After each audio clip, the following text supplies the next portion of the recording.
Aphrodite Rose Starfire. Welcome to my channel. How is everybody?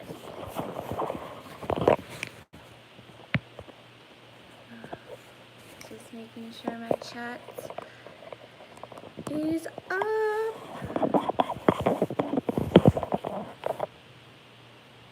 Hi. I wanted to do this outside, but it just wasn't working out. So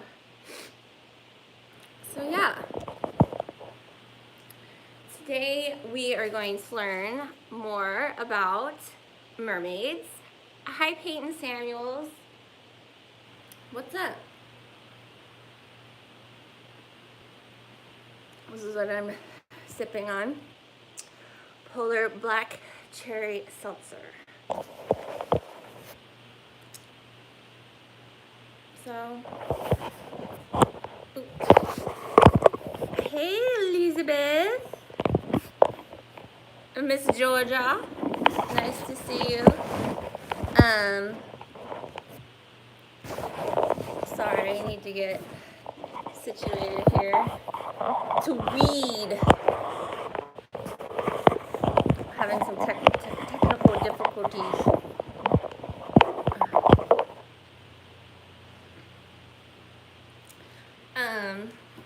So yeah, we're gonna read some more about mermaids before, nice to see you too, before I have to return this book to the library. But I got a lot of feedback on the sirens video, which is very nice, and people really wanted to know more about mermaids, and we're kind of like commenting on mermaids. And a mermaid is basically just a siren that's of fish origin, because sirens can be bird or fish. I'm gonna open the window because it's really hot. I'll be right back.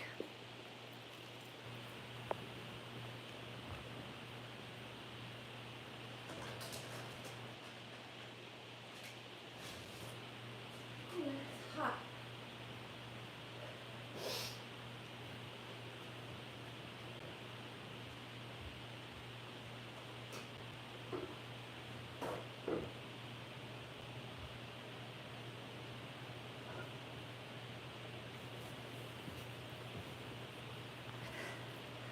So, I don't know about you guys, but I've always had a strong connection with mermaids. Like, I even would draw mermaids a lot as a child. Like, I just like would draw mermaids, and like these are drawings I did as an adult, and my little sisters colored it in as a gift to me. But as a little kid, I draw a lot of mermaids, and I think, yeah, I think it had to do a lot with the movie, The Little Mermaid, coming out, the Disney movie, coming out like right when I had a lot of like childhood trauma, and The Little Mermaid was one of those first kind of like really good Disney movies, and yeah, it was like a whole thing. Mermaids don't spread their legs. Oh, Drew. No, they have fish. They do. Mermaids get legs when they come onto land, but they lose their voice. But I'm sure you knew that. Anywho, we're going to learn. We're going to do some learning here. Because I think the mermaid stuff is a little bit more interesting and symbolic, especially like with Starbucks. Why you got mess scabs on your face? It's called spiritual enlightenment. When you like harness your rainbow serpent, like your chakras, you tend to do like a skin shed.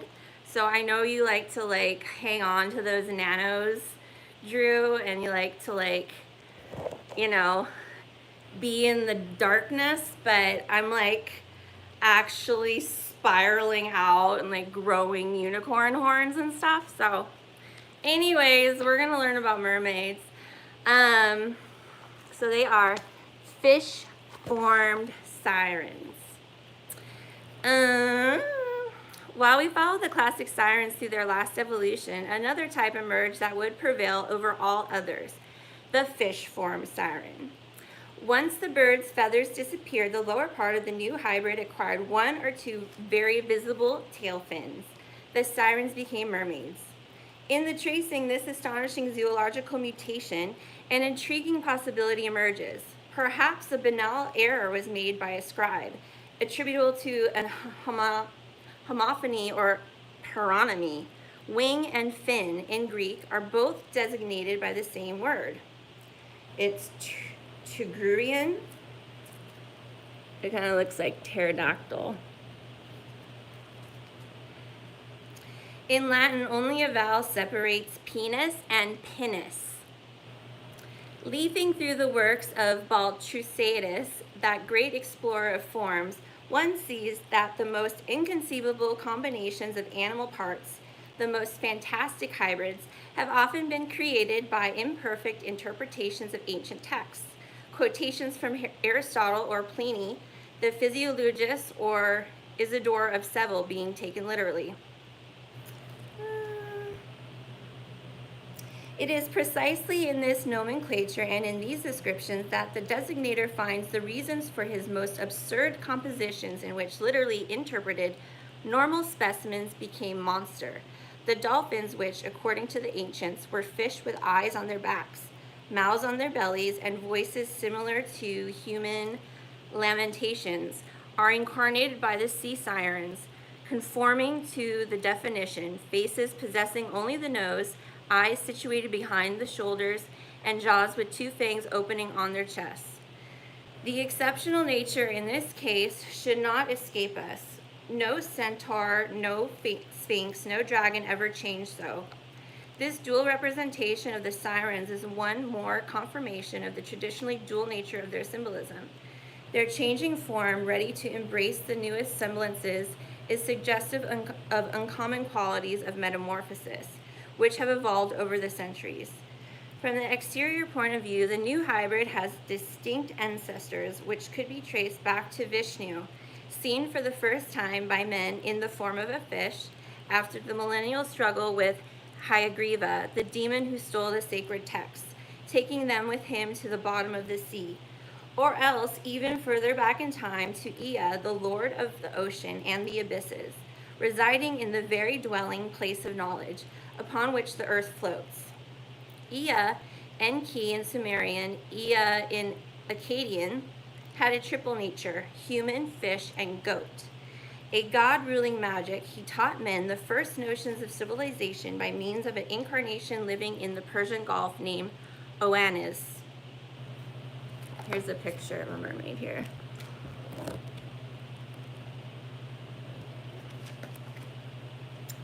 The two entities mingle in that famous figure, half human, half Piscean, surrounded by fish, crab, and winged centaur, right hand raised in a gesture of blessing to the Chaldean fleet in a 7th century BC sculpture in the palace of Sargon II at Khorsabad. Often these images are in juxtaposition with those of the Assyrian protector demons, as well as the Apkallu, exorcist priests dedicated to Ea, who wore mantles in the form of fish. So yeah, this is the Dagon, the Pope headdresses. In the sculptures of Nineveh, Oannes was assimilated into Dagon, dag meaning fish, wearing the head of a fish as it were a mitre. It was to this god that the Philistines offered sacrifices as Samson brought down the temple. Oannes eventually evoked two other biblical personages. Jonah, represented almost invariably coming out of the mouth of the whale, forming a single body with this cetacean, and possibly even John the Baptist, who, using liquid consecration, offered admission to a better world. Oannes, Jonah, John, the very homophony of the names helped to confirm this derivation. Here's another mermaid picture. It's like she got like a tulip between her breasts.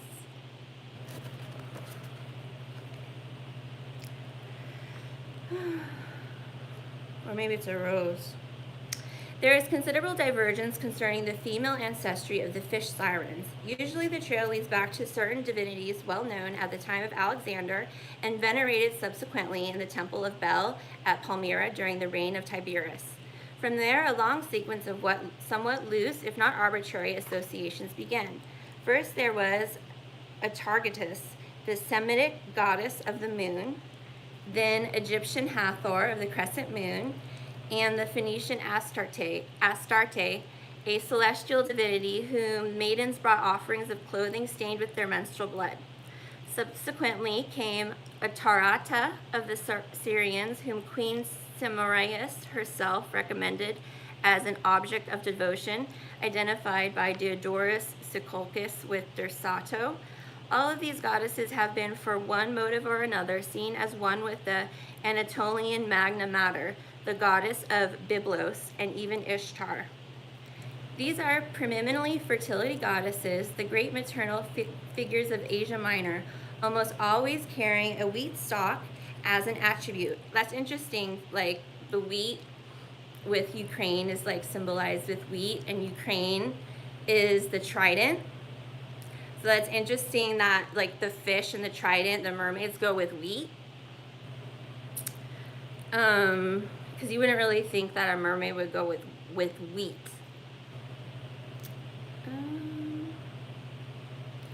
Oh, maybe because it's fertility. Okay, the Syrian goddess Dersato is alone in possessing a fishtail, and then only in the version provided by Diodorus Siculcus in his Bibliotheca.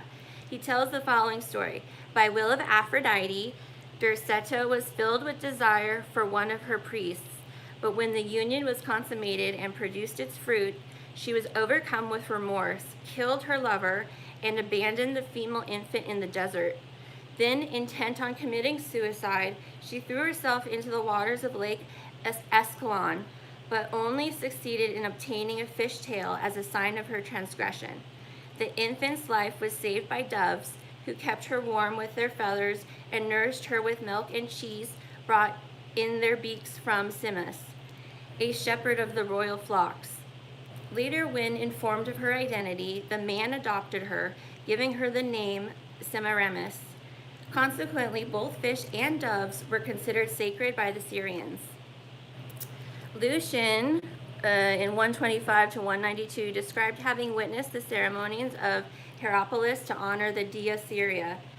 Merged with Dersato and Argatis, she was passed down to the Romans as Dea Syria.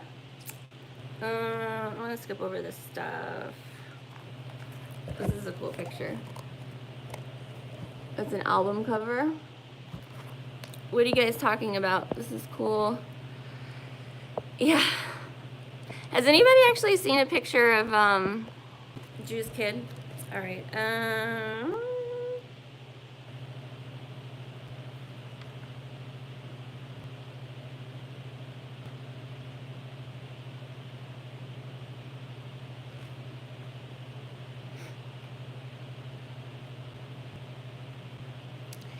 Although made hybrid with the bird and not with the fish, the figure of Lilith once more appears. In the interpretation provided later by the rabbis, she was the rebellious first wife of Adam, to whom the angels were sent to drown in the Red Sea.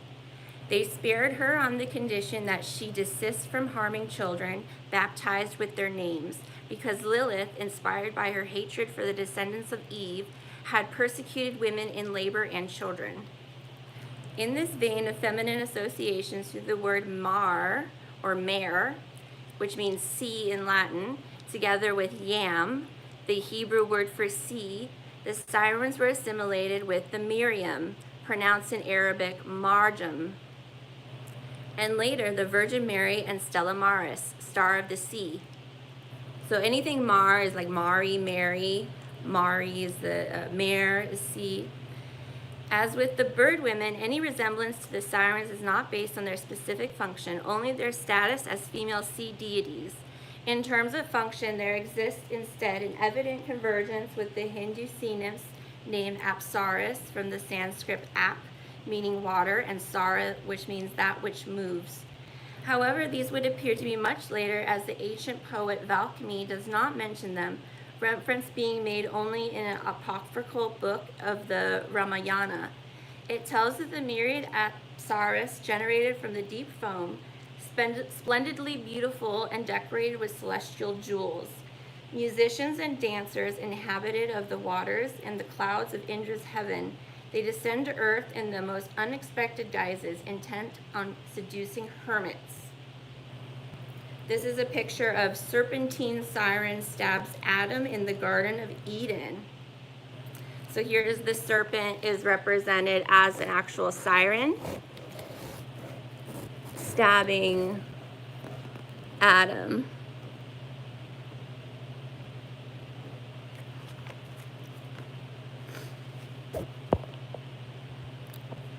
The baby, as he calls it, Marine. Yeah, Marine. And interesting, you know, Aphrodite comes from the suspension of ocean and air. And my mom's name is Marilyn. It's Mari Lane, like Mari Lane, and my dad was a Marine in the Marine Corps, which means like body of water. Okay, here's another picture. It's a rock crystal bottle ornament from the 16th century. See, now we're getting into like the double fish tail, like Starbucks. The sirens were also associated with Camancines, the fish woman whom Crozier briefly refers in his work on religions, was Scylla, who would take on the most sinister and terrifying aspects of the new type. The oceanid Samoth, who transformed herself into a fish to escape the lust of Aetius, but caught by the satyr, would conceive Phocius, and with Alabastria return to the copse with her mother Antura, and sometimes represented with the tail of a dolphin or a serpent. But it is justified to a group of all these together. Some share the sirens' relationship with the world beyond, others their aquatic aspect, and few their physiognomy. However, none have been as having the capacity to seduce with song. Have Aphrodite, Ishtar, Demeter, Mary, and any number of Asiatic or Mediterranean mother features to identify them with sirens? Transforming the sirens who distract men from their duties by offering them their existential choices to feminine images of more complementary to a warrior is one way, and a very successful one, in which they have been made innocuous.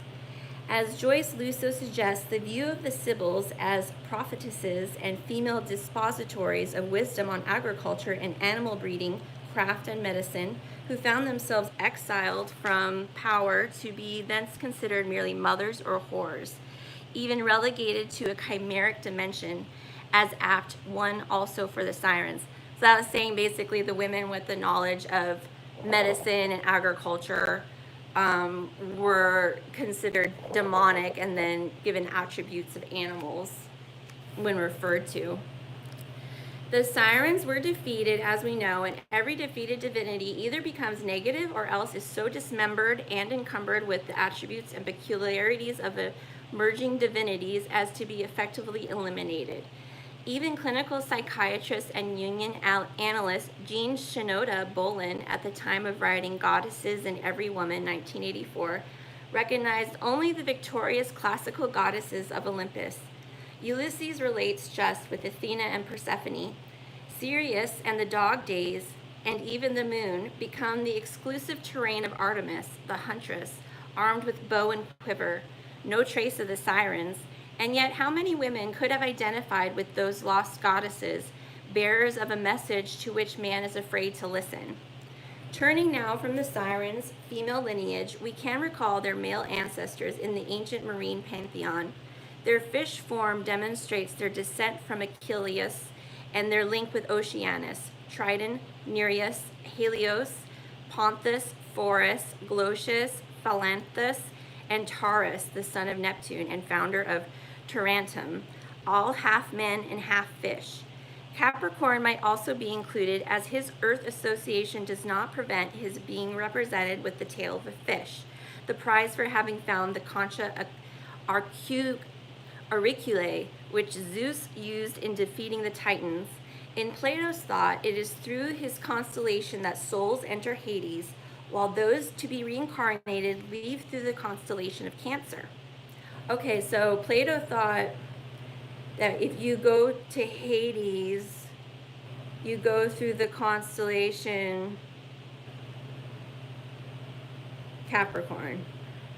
But if you are going to be reincarnated, you go through the constellation of Cancer. Okay, interesting. And thus Capricorn has strong similarities with the Babylonian god Ea, whose task it is to conduct souls to the Fortunata Insulae. Ea also possessed a goat nature, which in the Christian Middle Ages would be attributed to the devil. Hey, Michael Gregory, what's up? How's Florida? You're in Florida, right? Sirens and mermaids, official birth and acquired characteristics.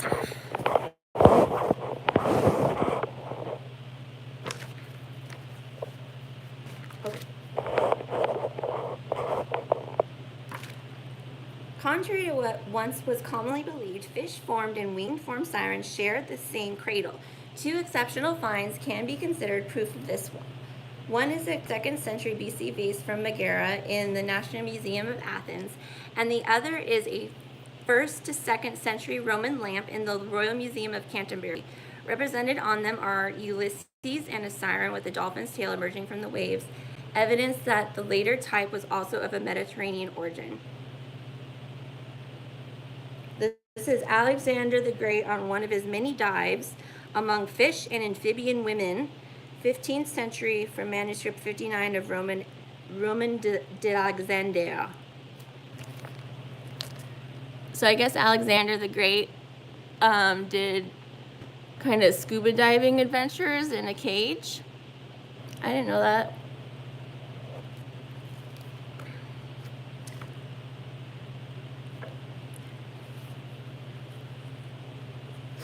Alexander the Great, 356 to 323 BC, was said to have had contact with similar creatures, although strictly speaking they were not sirens, given that they lacked the seductive gift of song. Examples of the extent to which the exploits of the Macedonian king stimulated the medieval imagination include the writings of the historian Quintus Curtius Rufus, 1st century AD, more romance than chronicle. Excuse me. Oh. This is Lady of the Sea, 1986. Look, this looks like there's like a column.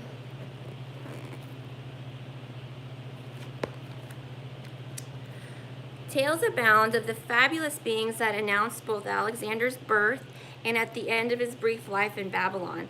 Alexander himself is said to have succeeded in making the secrets of the air his own and would take off in flight in the company of griffins.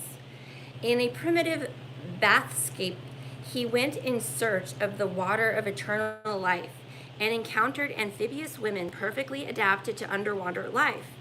There are paintings from the highlands of Pakistan of women with almond-shaped eyes, long hair, human legs, and a hint of a fin on their elbows, bathing unaware that Alexander is watching them. Others portray bird sirens, each on her own branch, listening entranced to the words of the conqueror.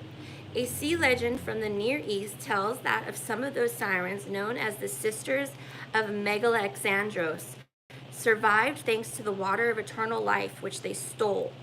When they learned of the king's death, they went mad, overcome with remorse for their theft. One of them took refuge in the Sea of Greece and was called Gorgon, although the term had lost all connection with the snake-haired monsters of antiquity. To all those who passed, she asked in a nursery song whether Alexander was alive. And unfortunate indeed were individuals who failed to give the correct response, for Gorgon would unleash upon them all the fury of her evil powers. This is a picture of Gorgon, Alexander's surviving sister. This is a 1983 Athens postcard.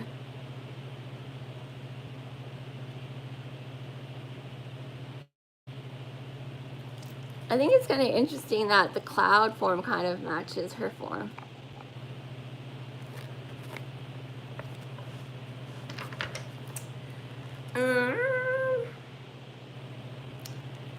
Although full of interpretation, these tales refer to a historical event that had deep and lasting consequences. Alexander's destruction of Thebes.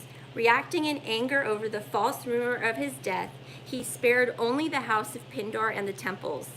In the sculpture of the 1st century BC, the formal figurative model known as chorus forci, where tritons abounded, was so rampant that Cicero more than once accused the sculptors of the Roman fountains of lacking imagination.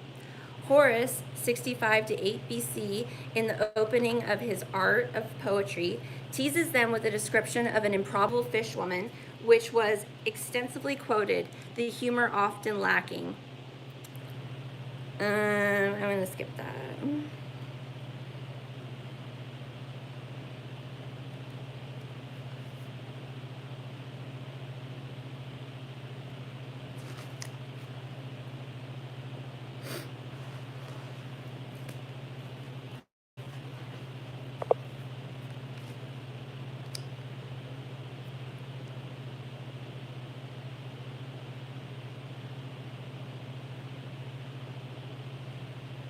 Anglo-Saxon tradition, despite the Roman lamp in the Museum of Canterbury that proves the Mediterranean origin of the fish siren, considers her to be a native of the Isle of Man.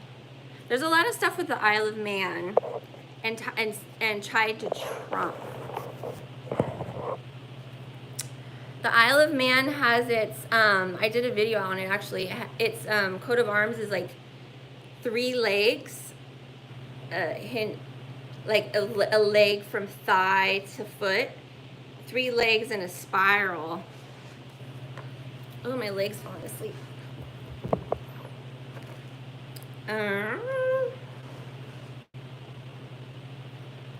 The company of fishermen founded in the 6th century AD chose the mermaid as their emblem, and when one of their members dies, he lies in estate in the fishmonger's hall in a pall richly embroidered with her figure. Their mermaid's relationship with man is probably so positive because their destiny is intertwined with that of the fairies, an eminently Celtic invention. Wrapped as thought was Hamlet's admiring comment. Phrases such as Mermaids be here, which until recently were found on maps, were less meant as warnings against danger than to counsel prudence with guns. Besides being very skillful in dodging bullets, sirens can retaliate when provoked by shaking the boat.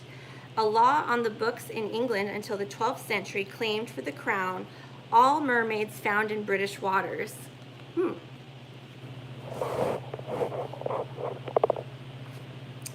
In the Shetland Islands, mermaids are stunningly beautiful women who live under the sea. Their hybrid appearance is temporary, the effect being achieved by donning the skin of a fish.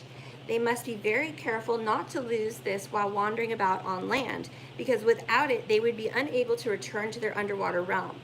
Another branch, the Irish Murluda, uses a hat as a safe conduct.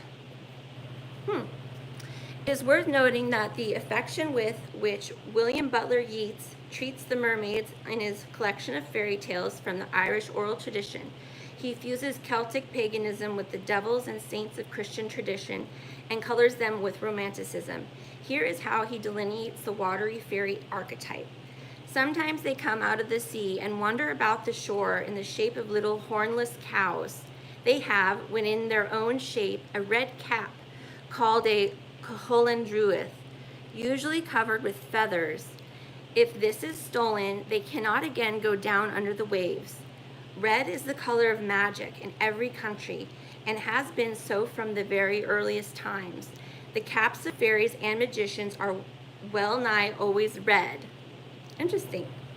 The sirens of the lakes of Scotland have their own name. They are called kelpies.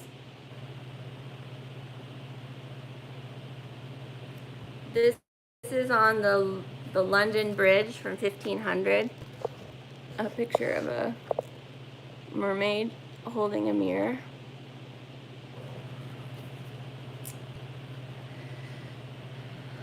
So that Scotland's mermaids were called Kelpies. One of them even became infatuated with a monk, and for that reason was continuously running aground. The holy man, however, resisted her advances with the excuse that he first had to learn how to live underwater. As this was impossible, the mermaid resigned herself to giving him up. Although she was consumed with grief, her tears were transformed into those gray-green pebbles that the Scots call mermaid tears. A natural abode for sirens also exists in Scotland at the famous basalt grotto of Fingal on the island of Staffia, where the sea produces masterful musical sounds. Geographically, the sirens spread even to the northernmost regions, demonstrating that they can adapt even to seas where they cannot count on the complacency of the dog-day heat.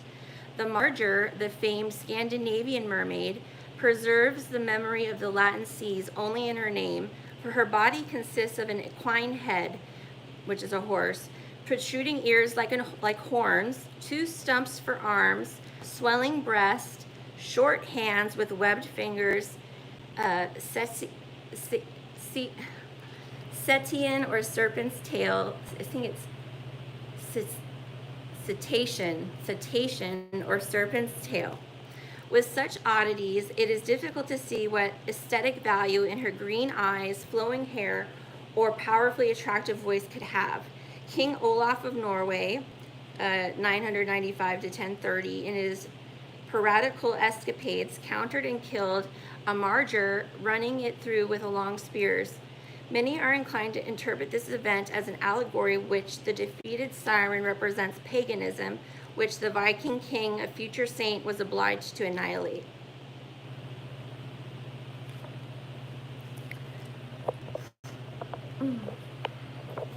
What's up, guys? Tripping balls. Yeah, look. I was trying to do this out in the sun, but like I really wanted to go out in the sun, but it's kind of, hard to read and set up the phone. Okay, here is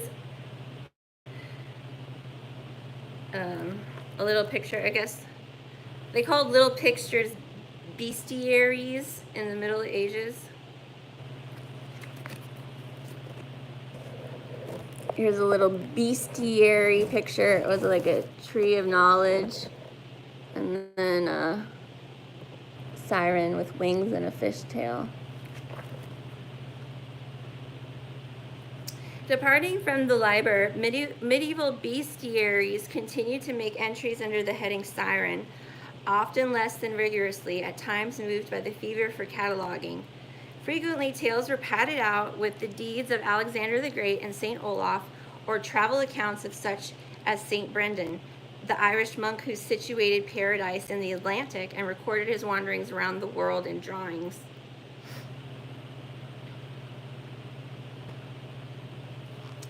Siren, this is a herald from Madrid with the double finned person. Sirens are the principal iconographic subject in illuminated manuscripts between the lines, in the ornamenting of initial letters and headings, in the margins of maps, and wood engravings. They abound in heraldic crests and coat of arms. In the tribute to their regal dignity, so difficult to erase, they are represented wearing crowns. Paradoxically, their empire is now in the medieval cathedrals, where they have been immortalized in the sculptures on portals, capitals, choir pews, and holy water stoops, or in the colors of mosaics and stained glass. Romanesque sirens look outward, absorbed and implacable as idols, as if singing a last warning to the faithful who enter the sacred place. That's interesting because, I learned most buildings are actually ships. They're vessels. And I think that's what most churches are. So to have mermaids kind of guarding it, it makes sense. In mystical zoology, various animals, both those of proven biological existence and the purely imaginary type, symbolize vice and virtue. In order to stigmatize the sirens and associate them with the world of sin and damnation, bestial elements are made to emerge every possible variation and combination. Barbarous and thickest, those of Saint Germain des Prés in Paris, soft and pleasing, those of the Cathedral of Modena, among the earliest representations.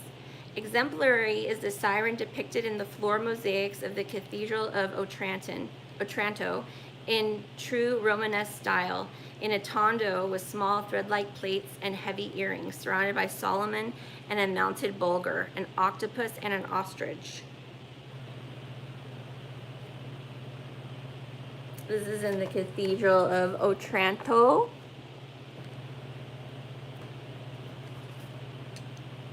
And then this is a siren with tails terminating in pine cones on St. Michael's Cathedral. These pine cones at the end of her tails. And this is a siren nursing an infant on the Cathedral of Our Lady of Love in Freiburg.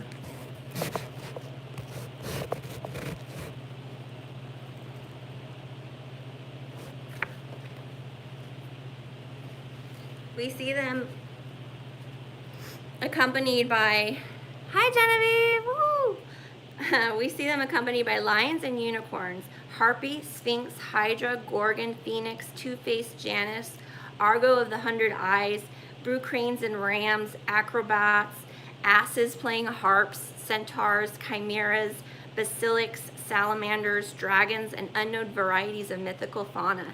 Some are asymmetrical with a single tail, others possess axial symmetry with a double tail. They are inscribed in circles, semicircles, squares, quatrefoils, lozenges, omegas, and crosses. They are alone or in pairs, facing or back to back, triple or in entangled masses that form, consolidate, dissolve into a succession of vegetal or animal mutations. Their tails are at times terminated by pine cones, which indicate permanence because the resin prevents the decomposition of tissue, or else irises, flower sprigs, vine tendrils, or feral heads. That's the first time I've ever heard of that. Have you guys ever heard that pine cones symbolize permanence? I always heard pine cones symbolize like fertility or like DNA, because that's what the Anunnaki has, the pine cones. But here it says pine cones indicate permanence because the resin prevents the decomposition of tissue. So that like, maybe that's the fountain of youth is pine cone resin. Tails can be massive legs or stylized, lilied, double crenulated, double forked fish bones.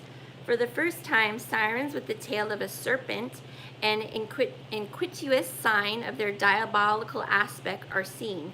Human feet accompany the flapping fish tail. Smooth bodies and ashlar-worked scales and other combinations, fusions, eccentricities, phantasmerages, and obsessions appear. This person really likes their vocabulary. For no wonder the pine cone stinks. I really have a lot of pine cones? Oh, ooh, pine cones. Ooh.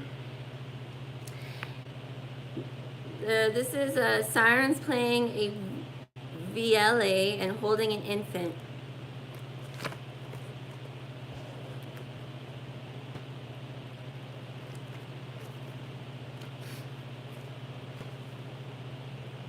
A new characteristic pose is at this point adopted by the bicaudal sirens, gathering up their two extremes symmetrically in highly feminine gesture, as though lifting the hems of their skirts not to drag them. It is true, the ones with the two tails, it's like the woman is like spreading her legs, like spread eagle style, like.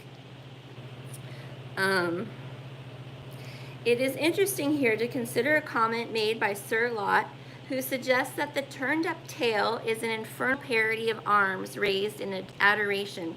At times, close to the sirens thus represented, human women are portrayed holding up their ankles, their legs raised outward in the same way. Even their hairstyle, reminiscent of barbarians, imitates the same movement with two bands pulled to the sides.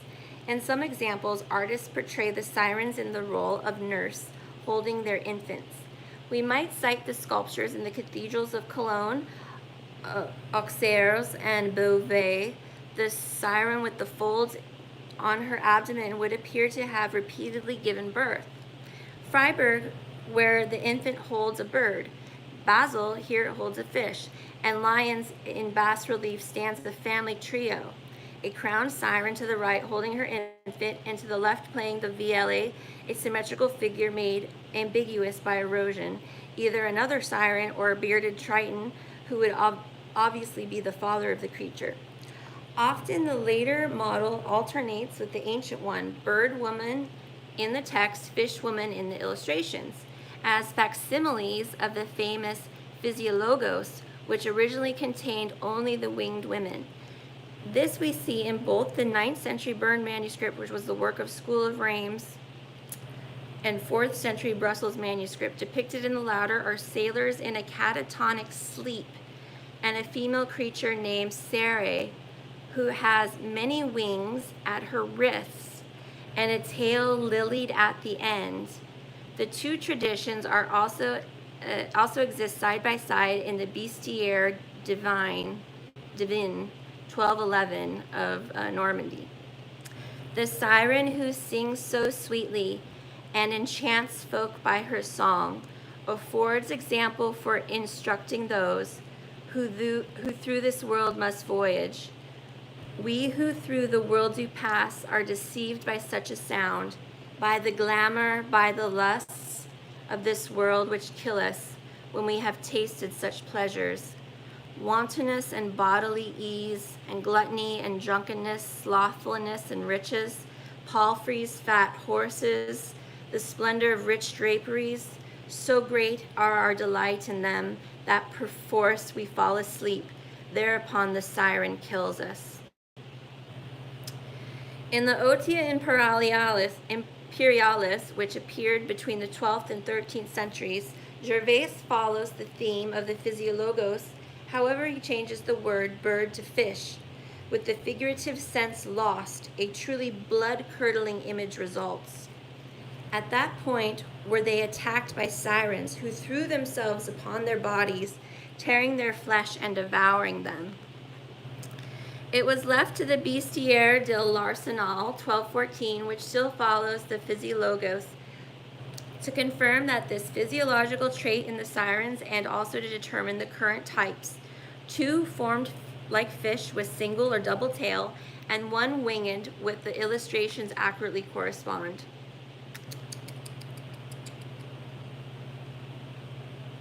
There are three forms of siren, two of which are half women and half fish, and the other half woman and half bird. All three types sing, one with a horn, one with a harp, the last with the voice alone. And their melodies are so pleasing that no one upon hearing them can resist following them. And when man is captured, he falls into slumber. And when they find him asleep, they kill him.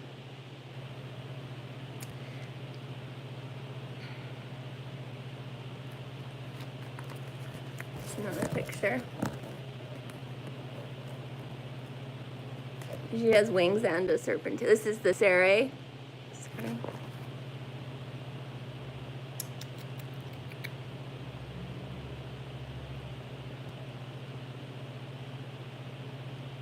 Here's the 1886 painting Comet C.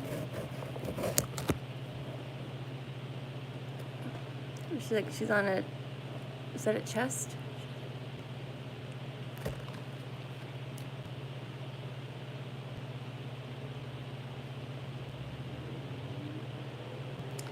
In his Terrasorto, Brunetto Latini considers the sirens diverse both in their physical aspect and their music, and proposes once more that they can be called harlots. In this, at least, he differs from his pupil Dante, who was to confer considerably different epithets on the sirens. The sirens, says the authors, are in the three manners, having the appearance of women from their heads to their thighs, but from that point down they have the appearance of fish, wings and claws. The first sang marvelously with the mouth and voice of a woman, the second with the voice of a flute, and in polyphony, the last with a small horn, and with their sweet song they can cause the ingenious mariner to perish.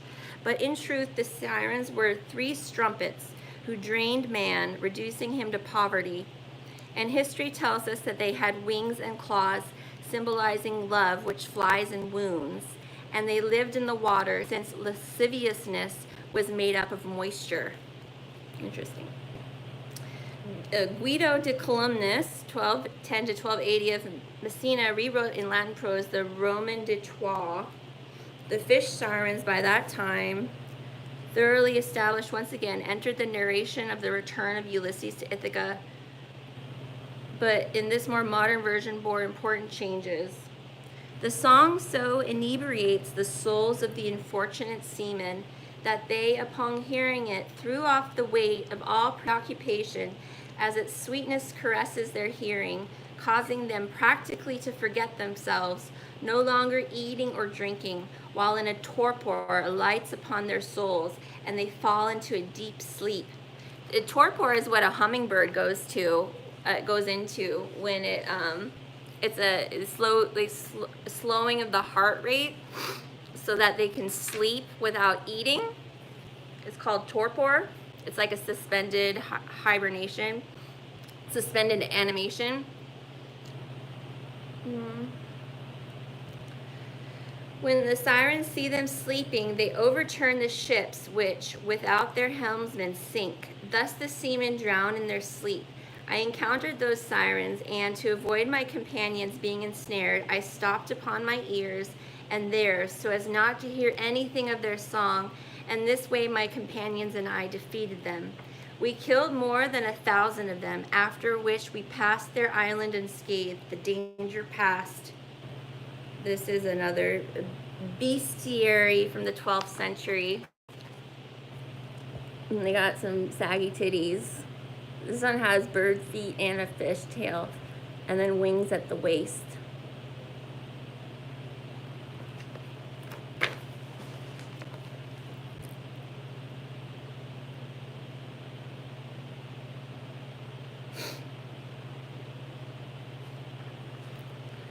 I'm gonna get to...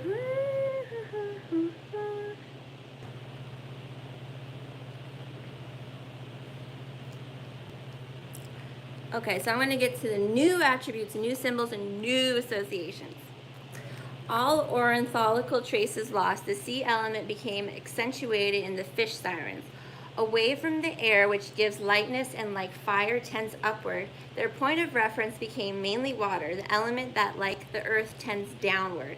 The concept of flight eliminated, what prevailed was the fall, the painful experience of the child, the nightmare of man.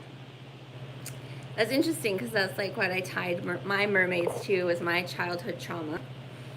The Liber Exceptionum of St. Victor used this air polarity as an ethical homily. Here's Esther Williams in the 1952 movie $1 Million Mermaid.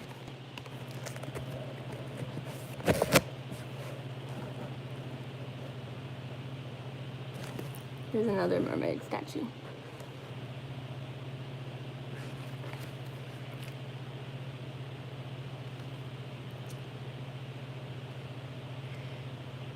Birds flying signified the contemplation of the celestial, by which man rises above the inferior.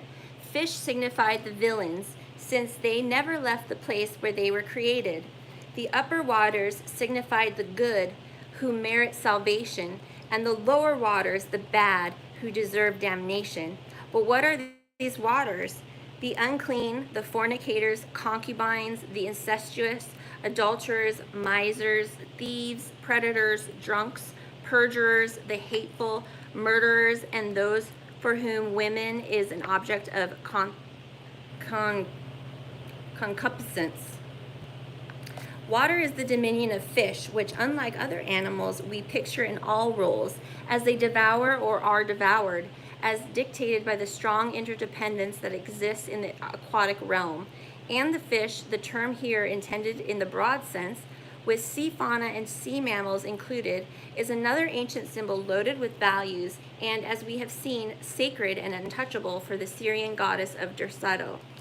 Elevated to Christian emblem, we find the fish among the earliest miracles of the Nazarene, in the apostles who were fishermen, in the water and wine of early Christian mystery, drawn in the graffiti of catacombs, where it appears in writing through the word Ichthyos, forming in the acrostitic in Greek for Jesus Christ, Son of God the Savior. This is fish, anchor, and cross in the graffiti of catacombs of St. Priscilla archives of St. Benedictine sisters in Rome. There's a graffiti of two fish, a cross, and anchor.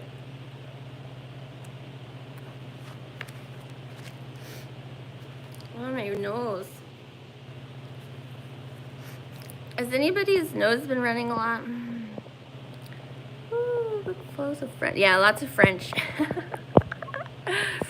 Amber is not a crystal fossil. Yeah. Yeah, and oh, Genevieve Amber. Amber Heard. I didn't include this in my Johnny Depp video, but Johnny Depp and Amber Heard. Johnny Depp is Narcissus, and Amber Heard is Echo. And part of the thing about the story, the myth of Narcissus, that like reinforces the myth of Narcissus, is that people always leave out the feminine aspect of the myth of Narcissus, which is Echo. Like people just quote or like refer anecdotally to the myth of Narcissus, like, oh, remember Narcissus? He's that guy who fell in love with his own reflection and died. It's like, no, like there was a whole feminine aspect to that, where Narcissus is light, Echo is the female nymph, like a feminine thing that he rejected. He rejected sound. And then Aphrodite cursed him to die because he fell in love with his own reflection, because he rejected the feminine. So, like, that's Johnny Depp represents Narcissus. He's light, he's the fame. And then Amber Heard is the Echo, the feminine. But they messed it up because Amber Heard is really XY male and Johnny Depp was born XX female. But the amber is the fossilized tree sap, which would be the pine cone resin. So that symbolizes, what did it say? Permanence. So it would be permanent. Amber Heard would be permanent. Echo. Yeah.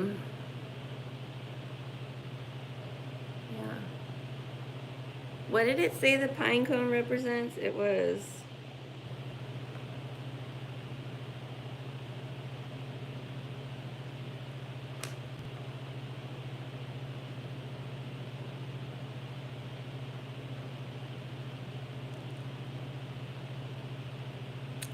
indicate permanence because the resin prevents decomposition of the tissue. Okay. So Amber Heard, permanent echo. It's an echo that never ends. And the reason why the sound and the light can't mix is because light rejected sound. Sound wanted to be with light. Echo wanted to be with Narcissus, but Narcissus rejected Echo. And he ended up falling in love with his own reflection. That's like dip. He dipped his finger into his own reflection. He tried to touch his own reflection, and all he got was his reflection broke. That's dip. The Johnny Depp. Johnny Depp. He's Narcissus, and then a pine cone resin echo. Like if you're able to unite the sound and light, that's how love happens. Like the acceptance of the male and feminine. That's when you get like the nuclear powerhouse of energy. But as long as like the male rejects the female, like this is this spell that's happening. Like, you know, there's multiple layers of spells happening with the Johnny Depp Amber Heard, but the spell is to keep the feminine and masculine attributes separated, and that keeps light and sound separated, so that we can't harness the true power of like the Merkaba of like the amplification of the waves. Like, think of like Narcissus, like looking at his own reflection. He loves it so much he touches it to break it. But like, what if the light, the Narcissus loved echo so much? He loved the sound so much, so that the sound wave and the light wave like came at the same time. Like a jet flying by, you hear the sound and the sight don't match. Like this, it never matches. Like a thunderclap and a lightning bolt are the same thing happening, but you don't perceive it at the same time. And that's like the separation of feminine and masculine. I just find it so like aggravating when people like refer to the tale of Narcissus, and I'm like you are just eliminating the whole part of the feminine aspect of the story, which makes it even more narcissistic. It's like all you're talking about is Narcissus, but he was only about himself. So it's like a self-fulfilling prophecy, you know. But like there was a woman in the story. Her name was Echo. She was sound. Like it's a story about light and sound, but it just like goes over everybody's head. Okay. What was I talking about? Okay. We're talking about Christ now. Okay. Tertullian, regarded as the most important Western apologist, in a famous allegory refers to Christians as small fish born of the great fish, Jesus Christ, only by remaining in water, that is, in the state of grace that baptism confers, they will find salvation. Certain authors argue that the sirens, both with human and fish aspects, represent the passage from days on which it was permitted to eat meat to fast days. But they are generally considered to be at the opposite pole from Christ the fisherman. Here's a siren with a fish in her vagina, sculpted on one of the benches of the Church of St. Theobald, 5th century. That's cool. That's a fish, a siren with a fish coming out of her vagina. Or maybe it's going into her vagina. It looks like it's going in. See, okay. Here's a siren using fish as a club against the fishermen in the great door of Cathedral of Connolalt. She's whacking the fisherman with a fish. I guess that's like feminism or something, like whacking him with the fish.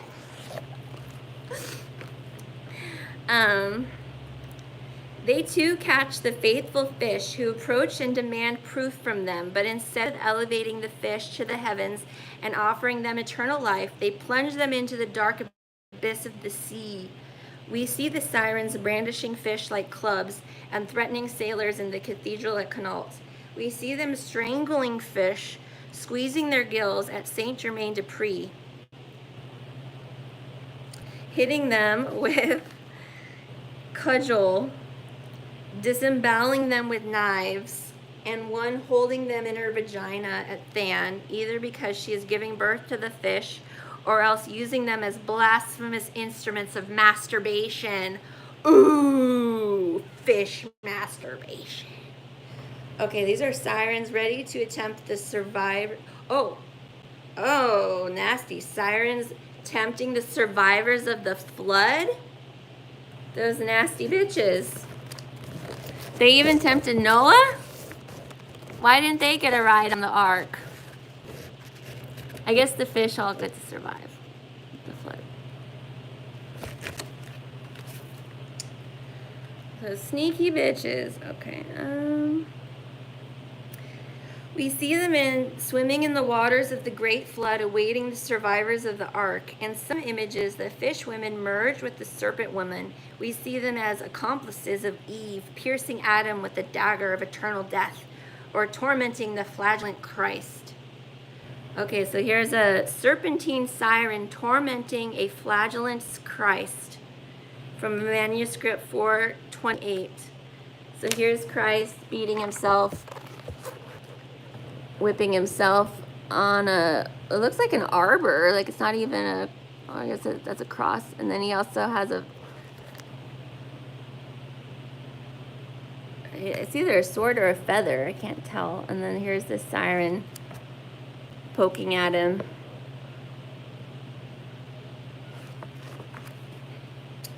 So mean. In alchemy, on the contrary, the sirens were considered a positive symbol, as the union of fish, which is rising sulfur, and the virgin, which is common mercury, they embodied the philosophical mercury or salt of knowledge. Above all, the sirens connoted the supreme conjunction of opposites, the alchemical intention of rendering external that which is internal, spiritual, which is corporal, metaphysical, which is natural.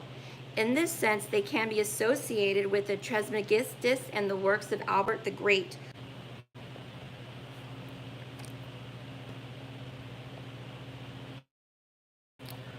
Hello, are you there? Am I still coming through?